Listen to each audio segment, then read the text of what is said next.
Hay un momento que la mayoría de la gente nunca olvida.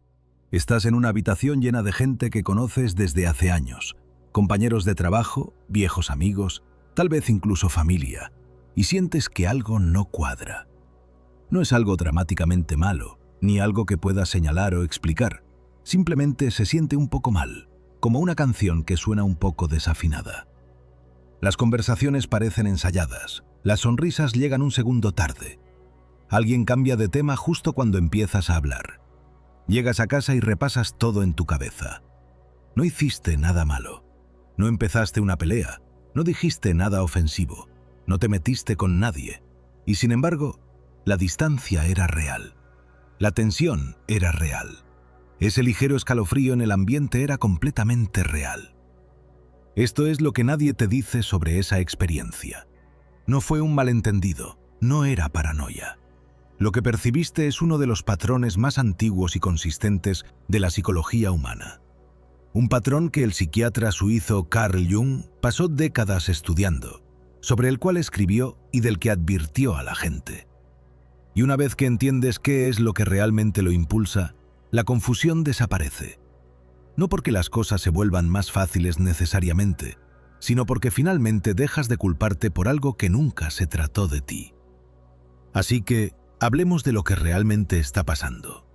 Hablemos de por qué ser consciente te hace peligroso, por qué crecer te convierte en un blanco, y por qué la versión más psicológicamente honesta de ti mismo siempre va a incomodar profunda y silenciosamente a ciertas personas.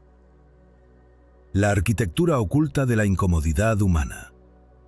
La mayoría de nosotros crecimos con un modelo bastante simple de por qué la gente no se lleva bien. Alguien dice algo malo, alguien rompe una promesa, alguien te engaña, te miente o te decepciona de forma clara y evidente. El conflicto tiene una causa, y la causa es visible. Pero Carl Jung miró debajo de ese modelo y encontró algo mucho más perturbador. Jung argumentó que la forma más poderosa y común de hostilidad social casi no tiene nada que ver con lo que realmente hiciste. Tiene todo que ver con lo que tu presencia hace que otras personas sientan sobre sí mismas. Para entender por qué, tienes que entender una de las ideas más fundamentales de Jung: la sombra. Cada persona viva lleva consigo dos versiones de sí misma. Está la versión que le muestran al mundo, arreglada, razonable, por lo general decente. Jung llamó a esto la persona, que literalmente significa máscara en latín. La persona es la cara que curamos para la vida pública. Es como queremos ser vistos, la identidad que hemos construido, mantenido y defendido durante años. Y luego está todo lo demás. La sombra es la parte de ti que no pasó el corte. Es la ira que enterraste porque expresarla parecía peligroso. Es la envidia que no podías admitir porque admitirlo te daba vergüenza. Es el hambre de estatus, la mezquindad secreta, el miedo a ser común, el terror silencioso de mirarte al espejo y sentir que no das la talla. La sombra no es malvada exactamente. Es solo la acumulación de todo lo que una persona ha rechazado de sí misma para poder mantener la persona que prefiere. Aquí está lo crucial que entendió Jung. La sombra nunca desaparece. Puedes ignorarla, puedes reprimirla, puedes ponerle capas y capas de persona encima y caminar durante décadas fingiendo que no está ahí, pero se queda. Y cuando algo o alguien en el mundo exterior la pincha, cuando tu presencia, tu comportamiento o simplemente quién eres, roza eso que alguien se ha estado ocultando a sí mismo, el sistema psicológico reacciona. Reacciona a la defensiva. Reacciona, en muchos casos, con algo que se siente muy parecido al odio.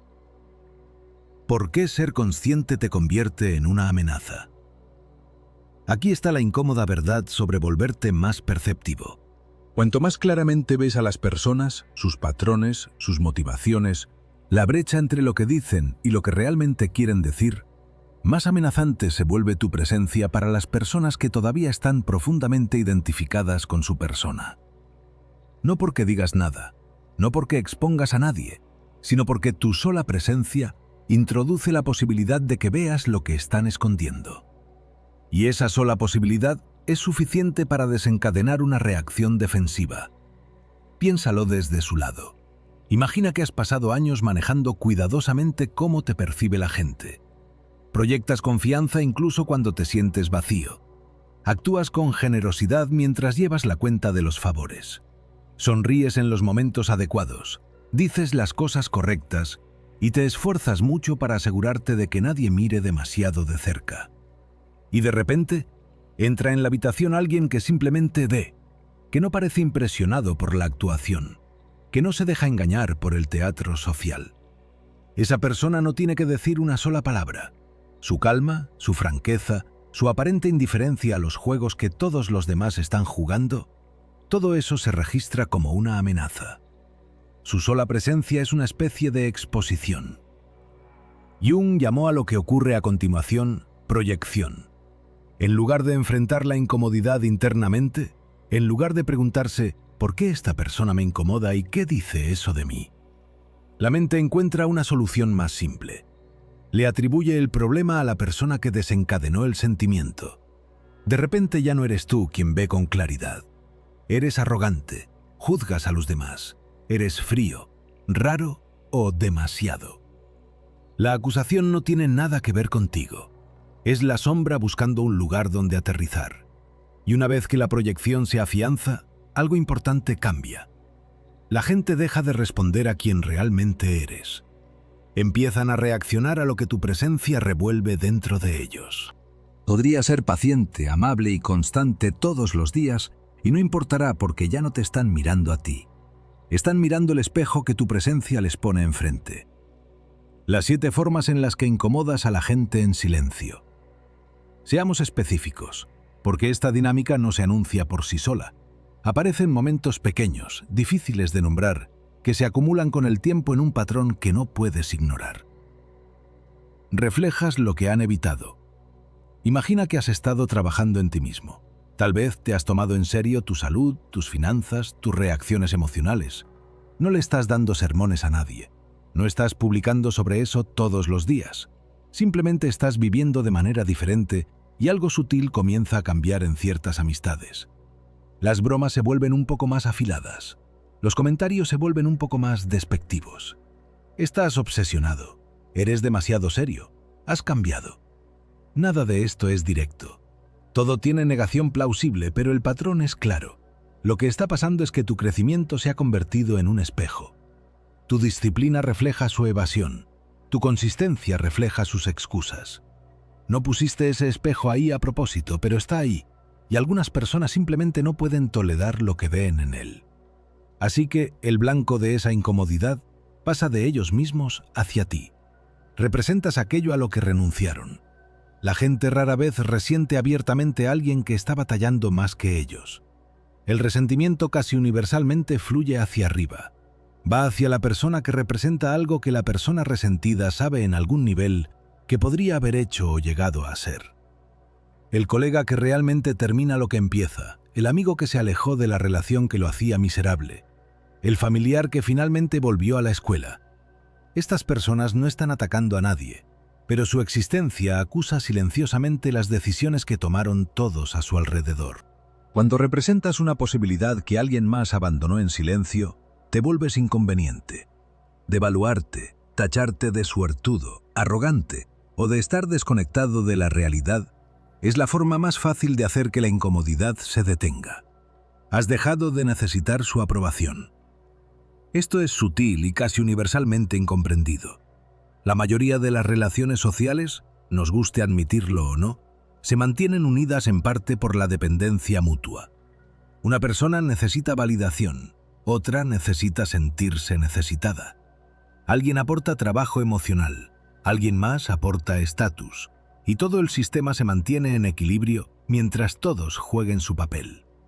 Cuando empiezas a volverte psicológicamente independiente, cuando dejas de buscar aprobación, de sobreexplicarte, de calibrar tu comportamiento según lo que piensan los demás, algo le pasa a la gente a tu alrededor. La palanca desaparece. Las palancas emocionales habituales dejan de funcionar. Desde tu perspectiva, esto es crecimiento. Desde su perspectiva, puede sentirse como rechazo, porque lo que realmente estás haciendo, incluso sin querer, es quitarlos de una posición de influencia informal de la que tal vez ni siquiera sabían que dependían. No pueden explicar fácilmente este sentimiento, así que la mente lo replantea. Te has vuelto distante, has cambiado, te crees mejor que todos. Lo que realmente están describiendo es la pérdida del control que tenían sobre ti, pero admitir «te volviste emocionalmente independiente» es mucho más difícil que admitir «te volviste arrogante». Ya no pueden predecirte. La manipulación social, y me refiero a la de todos los días, en su mayoría inconsciente, depende de reacciones predecibles. Si presiono este botón, obtengo esa respuesta. Si te hago sentir culpable, te disculpas. Si te critico, te esfuerzas más por ganar mi aprobación. Si te doy un cumplido, te ablandas.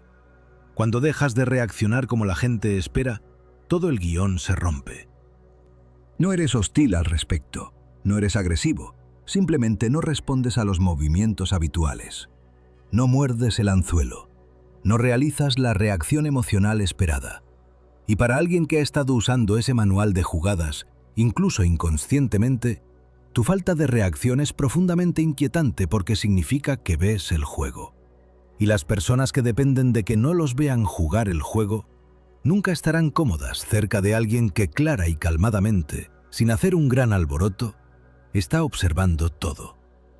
Te niegas a mantener la ficción cómoda.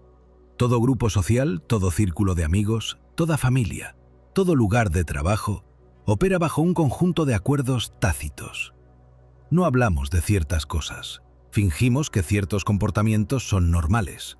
Acordamos colectivamente mirar hacia otro lado en dinámicas específicas que, si alguien las nombrara en voz alta, crearían caos. Estos acuerdos no siempre son maliciosos. A menudo son solo el camino de menor resistencia. El lubricante social que evita que las cosas exploten. Pero son ficciones, y mantenerlas requiere la participación de todos. Cuando dejas de participar, cuando te niegas a reírte de la cosa que en realidad no es graciosa, cuando te niegas a estar de acuerdo con la cosa con la que genuinamente estás en desacuerdo, cuando nombras la dinámica que todos fingen no notar, te conviertes en un problema. No porque atacaste a nadie, sino porque rompiste el acuerdo. Y los grupos protegen sus acuerdos agresivamente, a menudo sin darse cuenta conscientemente de que lo están haciendo. Empezaste a decir que no. Durante mucho tiempo tal vez fuiste fácil de apoyarse en ti, fácil de acceder a ti, fácil de darte por sentado. Dijiste que sí cuando querías decir no. Absorbiste cosas que no debías absorber. Te pusiste a disposición de personas que rara vez estaban disponibles para ti. La gente aprecia esto, pero rara vez conscientemente. Lo que realmente experimentan es comodidad. La comodidad de saber que hay alguien en sus vidas con límites lo suficientemente suaves como para que puedan comportarse como quieran, sin consecuencias. Y luego algo cambia. Empiezas a trazar líneas, que retiras de los arreglos que te costaban más de lo que valían. Dices que no y lo dices en serio. Y las personas que se beneficiaron de tu falta de límites, algunas de las cuales genuinamente se preocupaban por ti, esto no es necesariamente por malicia, experimentan ese cambio como una pérdida. Lo que sigue rara vez es honesto. La gente no dice, me gustaba más cuando podía pisotearte. Dicen que has cambiado. Dicen que ahora eres frío, difícil o egoísta. Pero lo que realmente están describiendo es el final de un desequilibrio cómodo. El fin de un trato que nunca tuvieron que negociar porque tú nunca pediste uno. Estás avanzando y la brecha se nota. Este podría ser el más difícil de navegar porque toca a personas que amas genuinamente. Cuando cambias, cambias de verdad, no solo superficialmente, sino en cómo ves el mundo, lo que estás dispuesto a aceptar, hacia dónde estás construyendo. Creas distancia con las personas que se han quedado quietas. No porque intentes dejar a nadie atrás, no porque hayas decidido que eres mejor que tu antigua vida, sino porque simplemente y de manera factual, estás en un lugar diferente al que estabas. Las personas que no se han movido sienten esa brecha. Y la pregunta que la brecha plantea, silenciosa e implacablemente, es ¿por qué no? ¿Por qué yo sigo igual? Esa pregunta es incómoda, y cuando una pregunta es demasiado incómoda para responderla con honestidad, la mente la desvía. Convierte la pregunta en un juicio y luego voltea ese juicio hacia afuera. Tu crecimiento se convierte en una prueba de que te crees especial. Tus cambios se convierten en evidencia de deslealtad. Tus nuevas prioridades se convierten en un rechazo implícito a las antiguas y, por extensión, a las personas que todavía las mantienen. No hiciste nada de esto a propósito, pero esto es lo que Jung querría que entendieras. Su reacción no se trata realmente de ti, se trata de lo que tu progreso les obliga a sentir sobre su propio estancamiento. Y sentir eso es muy, muy difícil. ¿Qué está pasando realmente debajo de todo esto? Da un paso atrás de los 7 patrones y mira lo que tienen en común. En cada caso, el resentimiento que estás experimentando no es una respuesta a tu comportamiento. Es una respuesta a la presión psicológica que crea tu presencia. No lo estás causando por hacer algo mal, lo estás causando por hacer algo bien. Por volverte más honesto, más consciente, más independiente, más tú mismo, en un mundo donde la mayoría de la gente trabaja muy duro para evitar exactamente ese proceso en sus propias vidas. Jung creía que el propósito más profundo del desarrollo psicológico humano era lo que él llamó individuación. Es el proceso de volverse completo, de integrar la sombra en lugar de esconderla, de dejar caer la persona que ya no te sirve, de moverte hacia un yo auténtico en lugar de uno heredado. La individuación es rara, es incómoda. Requiere que mires las partes de ti mismo que preferirías no ver, que aceptes las partes de tu historia que preferirías olvidar y que te muevas por el mundo sin la seguridad de la aprobación de todos. Pero cuando alguien lo está haciendo, haciéndolo de verdad, no actuándolo para ganar puntos sociales, crea un tipo específico de perturbación en las personas que lo rodean. Porque las personas que se están individuando son imposibles de controlar por completo. No se quedan en los roles asignados. No necesitan tu validación. No realizan las reacciones esperadas. Y tienen una forma de ver a través de las actuaciones de las que la mayoría de la gente depende para su sentido de seguridad. Eso los hace amenazantes. No en un sentido violento, sino en un sentido profundamente existencial. Tu evolución es una acusación silenciosa contra todos los que decidieron no evolucionar. ¿Qué hacer cuando reconoces este patrón? Entender esto no lo hace automáticamente indoloro.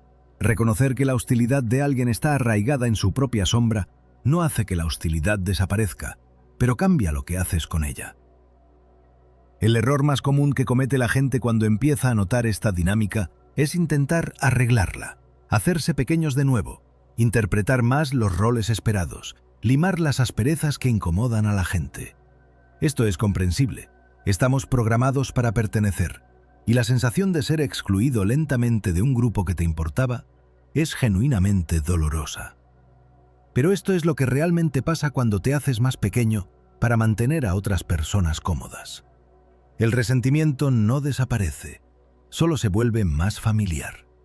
Porque lo que lo desencadenó, tu potencial, tu honestidad, tu negativa a quedarte atascado, nunca fue realmente el problema. El problema es lo que esas cosas reflejan en las personas que te rodean. Y ese problema les pertenece a ellos, no a ti. Entonces, ¿qué haces realmente? Dejas que algunas relaciones evolucionen de forma natural. No todas las conexiones que tenían sentido con una versión de ti tendrán sentido con otra versión. Eso no es un fracaso, eso es ser honesto. Dejas de interpretar cada reacción negativa como una crítica personal. A veces lo es. Alguien que te dice con cariño genuino que has estado distante últimamente merece ser escuchado. Pero la actitud fría de alguien que nunca necesitó nada de ti hasta que dejaste de serle conveniente también es información, solo que de un tipo diferente. Buscas a las personas que se acercan a ti cuando eres honesto en lugar de alejarse. Existen. La misma cualidad que te hace amenazante para las personas que se esconden de sí mismas, te hace profundamente atractivo para las personas que intentan encontrarse a sí mismas. Ambas reacciones provienen del mismo lugar. Una es el miedo, la otra es el reconocimiento. Y quizás lo más importante, haces tu propio trabajo de sombra. Porque aquí está la parte de todo esto que es fácil pasar por alto. Los mismos patrones que operan en las personas que te rodean la proyección, el resentimiento, la sutil hostilidad desencadenada por cosas que pegan demasiado cerca de casa, esos patrones también existen en ti. Nadie se libra de ser humano. Todo el mundo tiene una sombra. Todo el mundo tiene cosas que preferiría no mirar.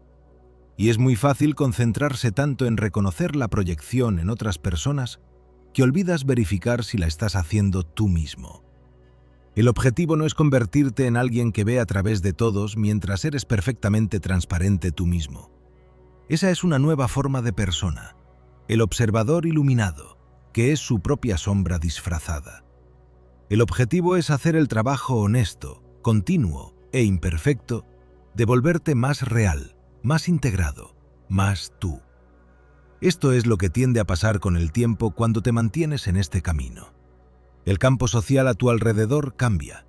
Algunas personas se alejan, unas cuantas desaparecen. Y duele, especialmente si te importaban genuinamente. Pero también ocurre algo más. Las relaciones que sobreviven y las nuevas que se forman se sienten diferentes. Están construidas sobre algo más sólido que la conveniencia, más honesto que la adulación mutua, más duradero que el acuerdo compartido de nunca desafiarse el uno al otro. Están construidas sobre un reconocimiento real, una persona real viendo a otra persona real y decidiendo que eso vale algo.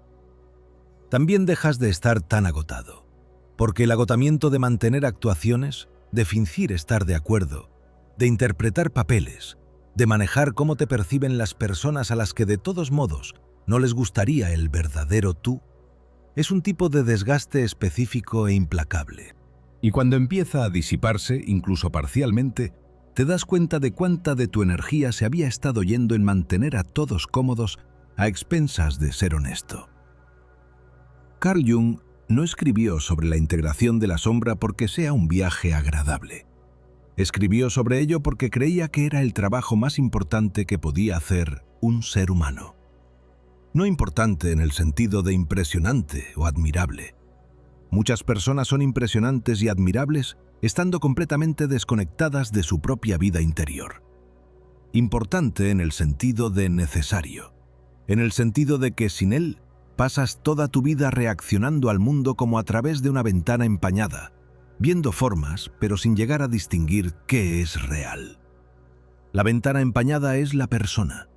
La sombra es todo lo que está al otro lado de ella. Y el trabajo de individuación, tu trabajo, y el trabajo de cualquiera que lo elija, es aprender a ver con claridad. No perfectamente, no sin luchar, pero lo suficientemente claro como para conocer la diferencia entre una relación que termina porque estás avanzando y una que termina porque has hecho algo mal. Esa distinción importa más que casi cualquier otra cosa, porque la mayoría de las cosas que parecen rechazo, los tratos fríos, la distancia, la exclusión silenciosa, la leve hostilidad que no puedes nombrar del todo, no se tratan realmente de ti en absoluto. Se tratan de las personas que las experimentan y de las partes de sí mismas que tu presencia les pide que miren. No puedes cambiar eso. No puedes actuar de tal manera que dejes de ser un espejo. Lo que sí puedes hacer es dejar de encogerte cada vez que a alguien no le gusta lo que ve en él.